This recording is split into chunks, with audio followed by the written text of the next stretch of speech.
As we move further and further into 2020, with new releases for mobile devices being teased at from every corner of the globe, I just want to give some credit to creators due, and take a look back at one of the games that spiked the rise in competitive multiplayer games, PUBG Mobile. It's easy to knock a game down after it's become a sellout lacking personality, but at the same time, you can't mention mobile gaming and not have PUBG Mobile be one of the first games to come to mind.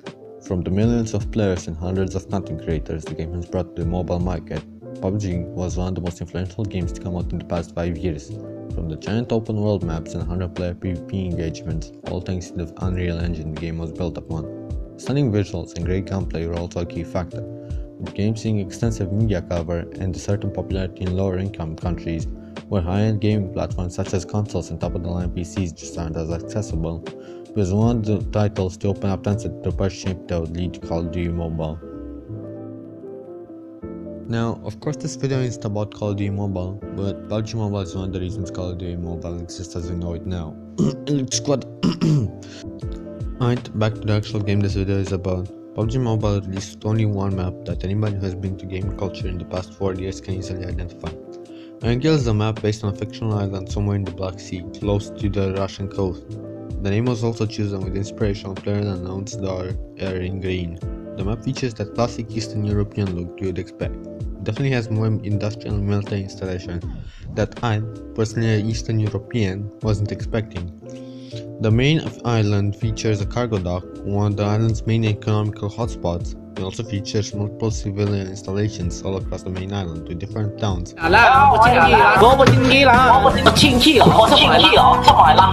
And a school and hospital building. The island also features a small portion dedicated to the Sosnovka military base. Military base boasting many buildings that have a certain industrial look to them.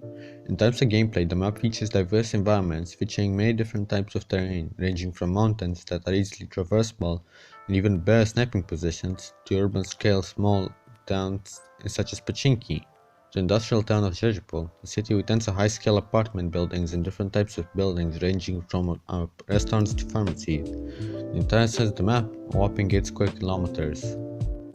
And while yes, when compared to Arma 2, the game that inspired Brendan Green to make PUBG as we know it, it's easy to forget this game is running entirely on your mobile device. Surprisingly to some, PUBG Mobile has a mouth-dropping 3 other maps perfectly replicating their PC counterparts. The name of the second map ever added to PUBG Mobile is Miramar. Miramar is a map set in Mexico featuring 2 major cities, Los Leones and San Martin. The map ties in with Erngel in terms of size, coming in at just 8 km squared, but features vastly different gameplay. The map is mostly designed for long-range engagements, featuring small amounts of human-made cover such as buildings, but features an abundance of high ridges, rocks, and other natural terrain that players can use to their advantage. Now, I'm just gonna sum up the 2 other maps in a single paragraph, because if I didn't, this video would probably go well over the 30-minute mark. Sanhok is a map set in Southeast Asia, featuring constant firefights and a high military location density, with different outposts in every corner of the island. Vikendi on the other hand is an isolated resort set somewhere in the Adriatic Sea with vast amounts of landmarks and easily identifiable locations. It features a mix of gameplay from the first 2 maps I've talked about.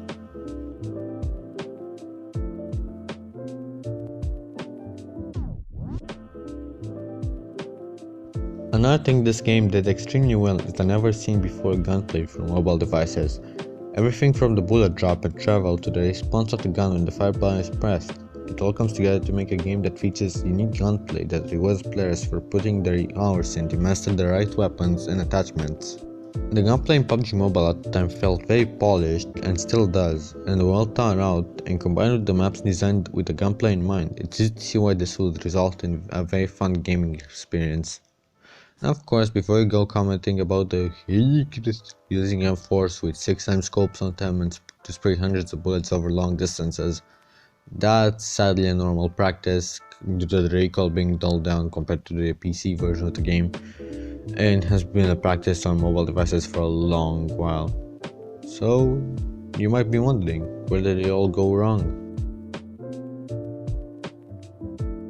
Once upon a time, they were my best friends. How I wished they weren't just lifeless plastic toys so I could be one of them and fight like the heroes they are. Since then, I've been constantly searching for what could transform an ordinary person into a hero.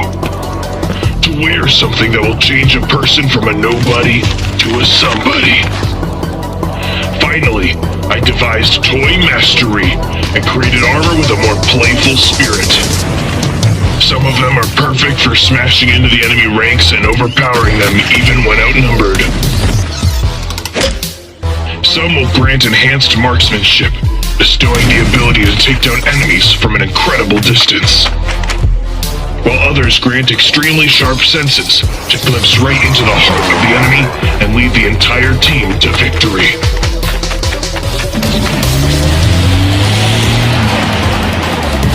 And I, of course, am fully prepared for any situation on the battlefield.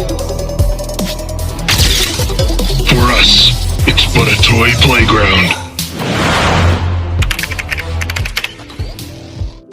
What the actual flying? How did this game grow from military team battle royale to cardboard cutout simulator? I get it for season 11 and 12 for the second anniversary and on the party and colorful, look, the cheerful, the whatever you want to call it. But after that you're supposed to cut it. Literally. Beyond the game losing its original team and look, it also lost most of its fan base. I mean, who could have seen that coming? Beyond the game losing that also became a cheating epicenter due to the anti-cheat barely holding up against the influx of new accounts. Season 13 is when the veterans consider the game to have died, and what was once a masterpiece of the people that spent time and effort to make it, a wasted potential title that could have seen a way more active life cycle. It just leaves you to wonder what would the possibilities have been if Teamy didn't get assigned to make Call of Duty Mobile instead of PUBG Mobile, considering how good their very early build of PUBG Mobile was. Well, it's truly sad to see such a wonderful game that I've personally had a close listen with and I've enjoyed just go down the drain.